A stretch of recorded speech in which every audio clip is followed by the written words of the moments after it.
Okay, guys, we're live. As you can see, we've got Jared here with us tonight. The boss, the coach, decided that Jared would be better for this podcast than himself. So, the captain coach is taking the night off, and Paul's at work. So, Well deserved. They need a time off every now and then. yeah, I just took the one to get.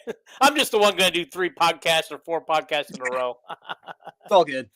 Yeah. So we're here, guys, to talk about Hawkeye Wrestling. It's the beginning of the season. A lot of things are early on, and we just thought we'd come on, maybe talk about some of the things that we're seeing and hearing already.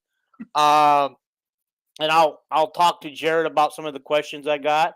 But I would like to say that we have officially signed Angelo Ferrari. Yes, Ferrari, is that how you say it? yes, Ferrari, Angelo. Yes, out of Texas. One of another brother of the Ferrari brothers. And Mhm. oh man, what a great addition to the team. And Right. hopefully we'll get AJ on the team soon. Yeah. Hopefully. Now, Anthony wrestled at this tournament over the weekend, the Lutheran tournament. He Yes, yeah, wrestled unattached. Is he with the Hawkeyes right now? But he is, not but officially. he has a red shirt, so yeah, he had a big win over Victor Vojnovic, who's Yeah. ranked number 9, his teammate. It is a low score 2-1 match win.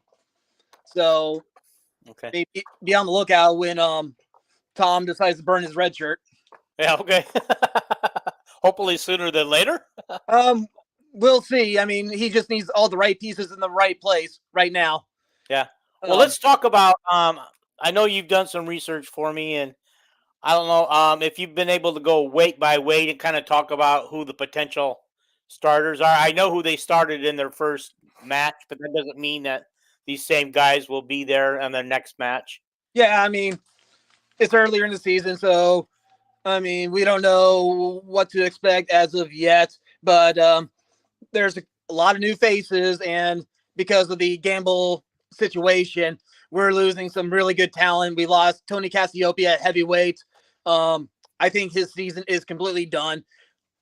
Abe Assad, he was a couple national qualifier and really close with getting on the podium. His career might be done. Now, Nelson Brands, he might have one more year of eligibility, but he looks like he might be out for the season, and he's the returning All-American. So there's a lot of team points that we're gonna be leaving up there. But to go through the current lineup as of right now at 125, we have a familiar face, Drake Ayula.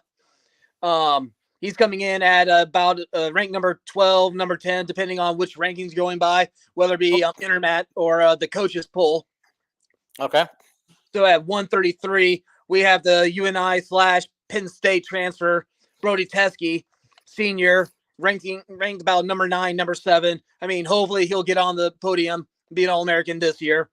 I mean, especially for those seniors out there. And our returning runner-up, 141, the Stanford transfer, Real Woods. I mean, he's ranked number 1. So hopefully he'll be putting up some bonus points for us. Okay, I got a question for you. Okay. While we were at Real Woods, he did not wrestle in this tournament this weekend, nor did Iowa have anyone at 141. Is he the only one at 141? I think he might be. I mean, that might be a coach's decision. Maybe it's a personal decision, but they're going to do probably what's best for each individual wrestler and for the team. So, I mean, they're not going to take it's a Luther College, Division III. I'm pretty sure they want to take all their competitions seriously, but in the past we've had some real injury problems. So, I mean, I'm pretty sure you don't want to increase the likelihood if there's any injuries. I'm not saying there's any injuries whatsoever, but I'm pretty sure the coaches are doing what's best for their teams. Yeah. Yeah, you don't want to take a chance with Real Woods because he's got national championship written all over him. Oh, yeah. Yeah, definitely. Okay. And for the people out there that are just curious, I can pull up the rankings right now. We do not have the most current up-to-date rankings, and there's been some major upsets over this past week. Matt Ramos, 125, the returning runner-up, the man that beat Spencer Lee. He lost twice already. He lost to a high school, a junior, at the Clarion Open. and he lost another previous match too. So he's not going to be at number 1 anymore at 125. Also, another guy ranked number 1, the returning champion. Name forgives me at the moment, but he lost over the weekend. I can actually look that up real quick. Rankings. Yeah, Vito Arua of Cornell. Yeah, he lost. He lost. Let's see, who was it? Connor McGonigal of Lehigh. I mean, there's already upsets happening this early in the season, so things are already getting exciting. Yeah. Well, you know what I think? I think Brands should be recruiting that guy that beat Ramos from high school. It's like, get that boy in Iowa City. I guarantee he's probably got alarm bells. He's going to be getting a lot of offers too. So yeah, I really hope so. I mean, always hope the best. Okay. But to go back, you want to continue with the lineup? You're at 149 coming up. Yeah, 149. We got the Oklahoma State transfer, sophomore Victor Voinovich, and his match against Ferrari. I mean, I haven't seen the match. I've been asking people online, how did Ferrari score those 2 points? Because remember, it's not 2 takedown anymore; it's 3. So he didn't get a takedown. So I mean, either you get 2 escapes, or there's a couple penalties. And from what I gathered, I mean, supposedly there's a couple penalty points, and I haven't been able to find out how that happened. So hopefully I can find more about that. But I mean, that is kind of a major upset. It is, yeah. Even from your own teammate. But to go on, at 157, we have the North Dakota State transfer, a senior ranked number 2, number 5. He's definitely a potential. He's definitely All-American material. He is Jared Franick, senior. So he did place All-American status. He was definitely in the top 8 last year. Then his teammate from North Dakota State, another transfer at 165, Mikey Caliendo, sophomore. He's ranked about 5 and 6. So there's 2 guys right there that hopefully they'll get on the podium. And then 174, that's going to be one of our question marks. But hopefully we have a great athlete named Gabe Arnold, who actually swept through the Luther Open. And maybe he'll get in the lineup. Who knows? It just depends what Tom Terry decide in the future. But to continue at 184, we have actually this guy was originally from Graceland and came to Iowa. Brandon Swafford. He's actually an Iowa native, I believe. This is his senior year. He's in the top 30, top 20 somewhere. But as a senior, hopefully he'll have a great breakout season. At 197, and we're really hoping AJ Ferrari, the returning a national champion for Oklahoma State before his little incident happened. We're hoping that he'll fill that spot. But as of right now, we got, I believe, Zach Glazier Jr., who's currently ranked like 22, 21. And at heavyweight, that's kind of at a question mark. However, at the Iowa versus California Baptist, we had a Bradley Hill, who had a pretty dominant match, won that match like 16-4 pretty handily. So yeah, but they should against Cal Baptist. I mean, they should. Yeah, I mean, we'll have to see what they would do against Nebraska, Michigan, Minnesota, and stuff like that. Expect from an elite team like Iowa. And Iowa's still an elite team, despite where their current ranking might be. In the coaches poll, they still have them at number 2. Just 8 out of the 10 wrestlers are ranked in the top 30. However, if you go to like Intermat, they still have them at number 8. So, yeah, I mean, still rankings earlier in the season. We don't know what the potential of this team could really be. Yeah, and Seabrook, I believe Seabrook is also not coming back because of the gambling, right? Yes. Yeah, that really just man. Yeah, I just what do you think about the Hawkeyes on a national level this year? You know, I mean, is it just Penn State in front of us, or are we going to be working hard to get past some of the teams that are, like a Michigan or Ohio State or Nebraska, some of them other teams? Penn State's going to be the number one team. I already looked at their preseason rankings and everything. They got multiple returning national champions. They got their own murderous row again. I think eight of their 10 wrestlers are ranked in the top 3. Shoot. Yeah. That's how much talent that they do have coming back. How come Iowa can't get those kind of talent? I mean, we got a rich tradition here before Cale started his tradition at Penn State. Yeah, we got the talent. It's just trying to develop them. I mean, remember, we had Spencer Lee. We had some, just going back, what we had is just hopefully we keep everybody healthy 100%. Right. Because you look at Penn State wrestlers, when it comes to postseason, they look fresh. They look healthy. You look at an Iowa team, they are all banged up. I mean, they've got bandages on and just, wow. That must be because in the wrestling room, they go to war with each other. It could be. And it also could be how they're recovering after practices, too. Yeah. But, I mean, obviously, we're not there. We can only speculate as fans. We're not. This is where I wish we could get Chuck Gagel on because he could give us a little insight. He'd be awesome to get on. When Nolan and I had him on 3 times when we were doing our show together, but I'm the one that arranged all that. But well, that's awesome. Yeah, so it probably would have been good to have him on here tonight too. He can give us a little insight into what goes on, but he's probably not that in tune to the current team. Yeah, I can definitely see that. Now, let me just say, since Iowa is kind of not really tested and their preseason ranking is like at number 7, number 8, according to the Intermax, I'm looking at Tom Brand's tenure here at Iowa. Now, he first came here to Iowa in 2006 after Jim Zaleski was actually fired after a poor performance by Bob Bosby, the old AD. Mm-hmm. The 2005-2006 season,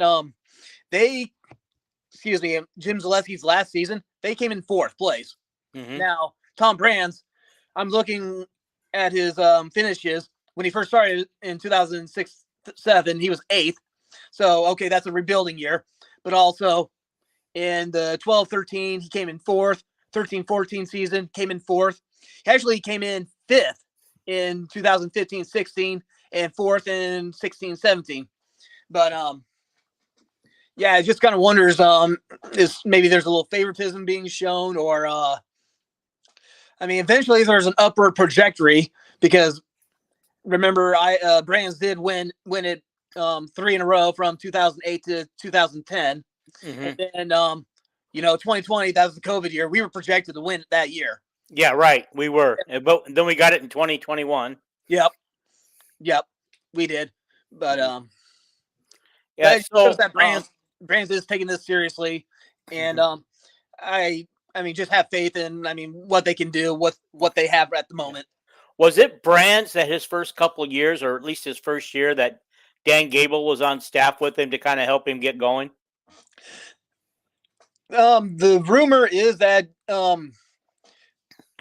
Gable was in and out. I think he had some kind of role, but remember, Tom Brands was an assistant coach at Iowa for about 12 years. Him and Jim Zaleski were both under Dan Gable, right, for the longest time, too. And I do not recall how Zaleski got the job over Brands. Maybe his seniority, maybe it's something else.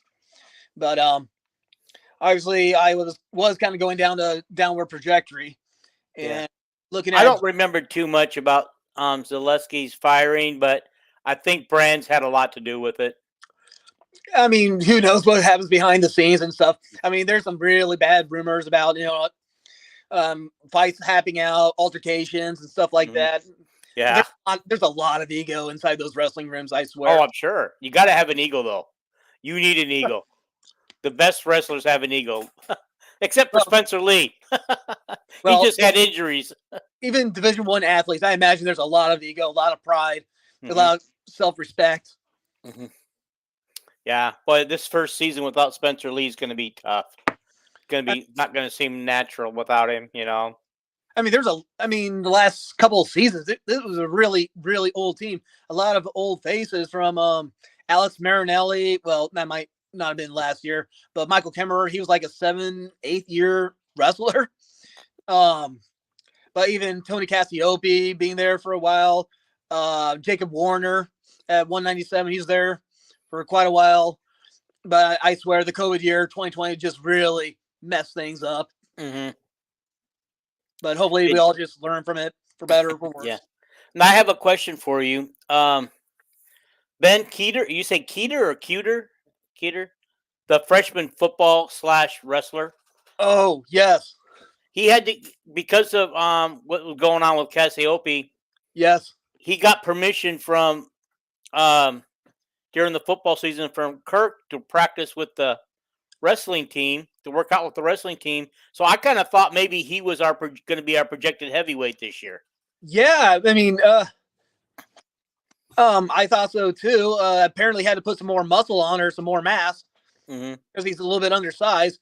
But okay. I mean, there's a little bit arguing going back and forth who can have who can have them, because you know, Iowa's, I mean, they might be going through a January bowl game, so they may still need him for that January bowl game before they release.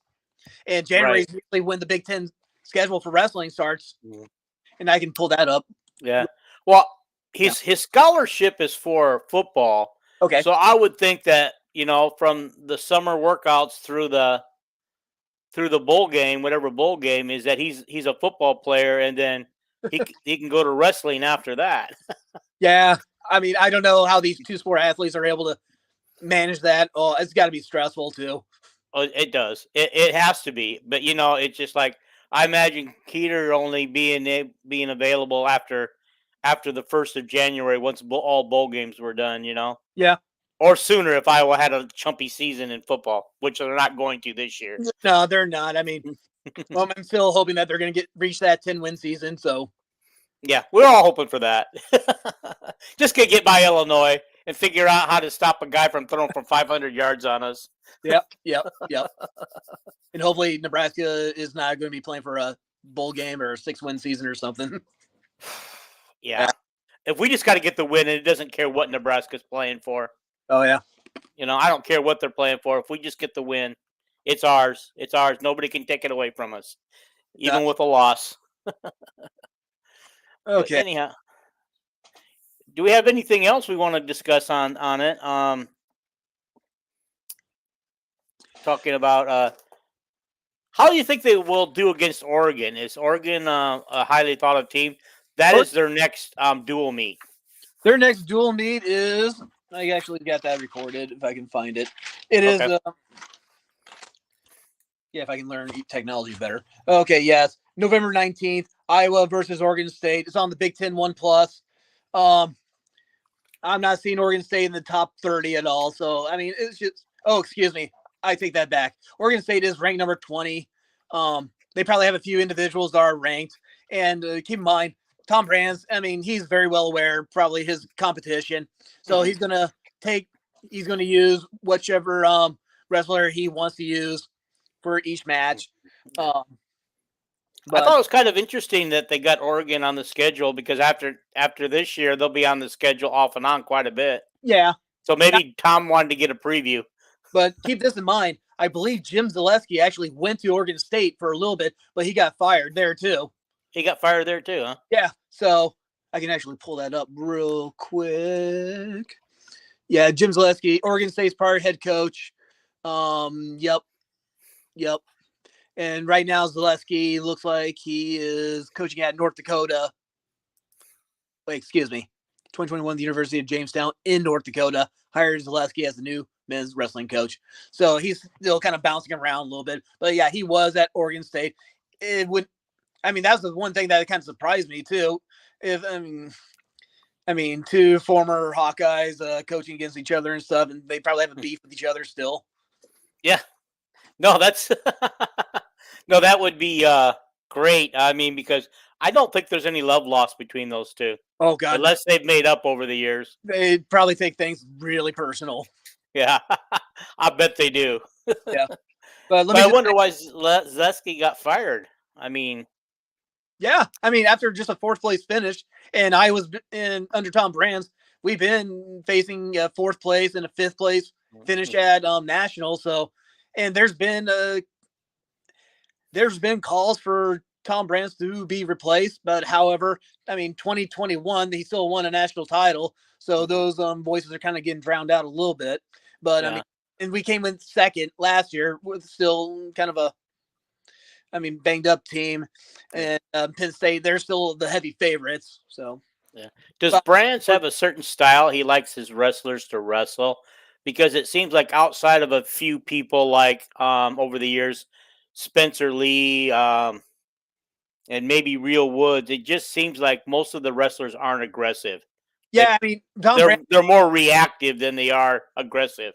Yeah, Tom Brands is the attack style wrestler. Him, Terry. I mean, you go through all the great Hawkeyes in the past, from Mark Ironside to Doug Schwab.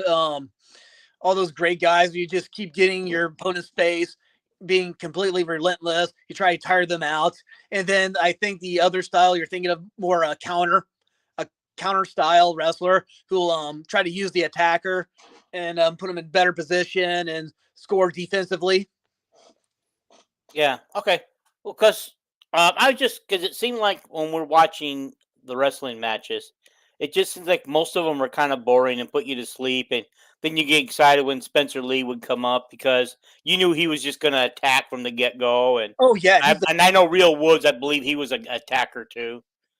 Real Woods seems like he's more of a counter wrestler, and he will Okay. attack when he needs to score the points. But Okay. with Spencer Lee, once he gets on top, he's the best top wrestler I've ever seen in my short lifetime. I mean, Right. once he got on top, he just put the pressure on you, and he will get those nice little tilts and rack up the points that way. Okay. All right. I don't know if you noticed this from Scott C from Iowa, but he gave us wrestling stat prediction has Iowa over Oregon State 22-10. Okay, so that tells me there might be Oregon State might have 3 wins. I'm trying to do the math. Yeah, 3 wins. Might Hmm. be 2 decisions and 1 major for them. Okay. So they Yeah. might be favored in three bouts. Yeah. So do you know the reasoning behind changing the takedown from 2 to 3 points? They're trying to award the more aggressive wrestler. They're saying that doing a takedown is much more difficult than escaping, doing a reversal, and that's the base.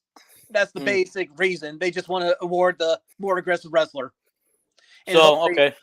hopefully create more action that way. Yeah, so you got to work a little bit harder to get your takedowns and probably work, get more takedowns if you can, Yes, yes. so that you grow your score quicker, I guess. And let me just say also, it's a lot more exciting when you see two guys really going at it, Hmm. two athletes going at it, that is, and instead of just being really passive and not taking a whole lot of risk. Hmm. I mean, stuff like that. Yeah. Well, that's kind of how I look at it myself. But It's, it's I love watching wrestling, but sometimes there are just some Hawkeyes that come up to wrestle, and you just know it's going to be a snoozer, and you hope you can stay awake through the match. yeah. Usually they're a little bit more cautious. Jacob Warner is kind of one of them. He always wrestled a very low score, conservative match. Didn't really want to put himself in high risk situations. He had no problems winning really those really close matches. But the thing is, if you wrestle those close matches, you give your opponent an opportunity to beat you. Obviously, yeah, And same thing with Iowa football. yeah, I mean, as much as we love to see the win, but we love to see them kind of, get more points, please. yeah, yeah. Tomorrow night we're going to do our preview on the Illinois game, so Awesome. hopefully everybody will be tuned in for that one. But yeah, I'm just trying to figure out how Illinois scored so many points and let that guy go for 500 yards. And Indiana is their defense so bad that Illinois just took off on them? And is Illinois' defense so bad that Indiana nearly beat them? It was like 48-45 in overtime. Yeah, it just makes you wonder how Illinois really regressed a lot. Yeah, I know this is a wrestling show, but we can't help but talk a little football. Speaking of football, did you see today that Spencer Petras entered the portal? I just found out about that probably when I get off work. I'm always going to hope the best for the guy. He still brought some success to Iowa. I know he's definitely not everyone's favorite quarterback, but you hear people kind of complaining, "Hey, don't you guys miss Patriots now?" Yeah, he had a 10-win season and a 9-win season in there, I believe. Yep. Last year was a little aggressive, but he played either hurt or not at all last year because of injuries. So, he wasn't himself last season. So no matter what anybody says, he wasn't himself all season. Yep. Yep. Okay. I got a couple of questions for you too. Like I was looking at the from the Luther tournament this weekend. Okay, I'll pull that up real Okay, quick. there are some initials that were like where they would put decision or tech fall. Okay, Like Hedges MFF Teskey. What does that mean? MMF. that might be a medical forfeit. Oh, that could be. Yeah, That time near that, like what match was that? it was Hedges against in the title match. Heskey MFF Teskey Brody. Brody Teskey. Okay, yeah, that's called medical forfeit. That's all it is. Yeah, apparently, I mean, even this early in the season, there's some guys that still have some injuries that they're trying to get through. Okay, so Teskey must have got hurt. Yeah, and they're it's still, I mean, it's I don't want to really downplay it. I mean, it's just a Division III tournament. So I mean, you don't want to risk an injury, down the future when it comes into Big Ten. Yeah. Especially when you get. And then Seabrook NC Joel, Jessica. Okay, anyway, it's another Hawkeye. NC. NC, yeah. Oh, that's new. Oh, okay. Joel Gisaroga, I think he's Southeast Polk. NC. Oh man, I don't even know what that means. I might have to look that up. Yeah. If I don't know. Okay. Okay. Yeah. So I couldn't figure it out either, and so other than that, if you got anything else to add, I think it could be just no competition. Like maybe just decided forfeit. That could be too. Could be no contest from Scott. No contest. God, we should have Scott out here. He's got it all. Yes, sir. Thank you, Scott. We're appreciating you helping us out here tonight. Yeah. And I just want to put this one up from Ari. I don't know how to pronounce his name, Ari or Ari, but he gets it both. Okay. He goes, I'm excited to learn more about Hawkeye Wrestling. He's been one of our most faithful people, along with you and some others on our podcast. And we'll probably really learn how good Iowa is when they compete against Iowa State. November 26th, Iowa at ISU on ESPN. So that'll be the real test, yeah. That would be a real test, guys. Iowa State's like ranked number 10. I kind of got a projected lineup who Iowa State may have. They do have some question marks in their own weight classes. So, yeah. I mean, they have some gambling issues on the wrestling team too. Iowa State, I have not heard about that. I know there's some athletes from Iowa State that had the same situation with Iowa on the gambling stuff. Okay. Oh. All right. But I mean, that should be a good matchup. I mean, we'll know how good this Iowa team is or will be. Yeah. Or could. And what's the date of that wrestling match again? Did you say November 22nd? Oh God, where is it? I had it. Yes, November 26th. Okay, 26th. Yes. So that should put it right after Thanksgiving. Or no, right before Thanksgiving. I'm sorry. So Thanksgiving's late this year, right? No, early. 22nd is Thanksgiving. Okay. So wrestlers can't feed the wrestlers on Thanksgiving. They're gonna have to eat, and they got 3 days. They got 3 days after that to get it off. Okay, like put on 20 pounds and then you got to lose 20 pounds in 3 days. I know. I know what to do. Let's just send Iowa State a nice, big, healthy Thanksgiving dinner. Oh God. Say, hey guys, in honor of our match, we're gonna feed you. Yeah. Eat all you want. Eat all the wrong stuff. They're smart enough not to do. I mean, I know that. I wrestled in junior high, but not in high school. But Even Okay. at junior high, I had to learn about cutting weight a little bit. Yeah, it's not fun.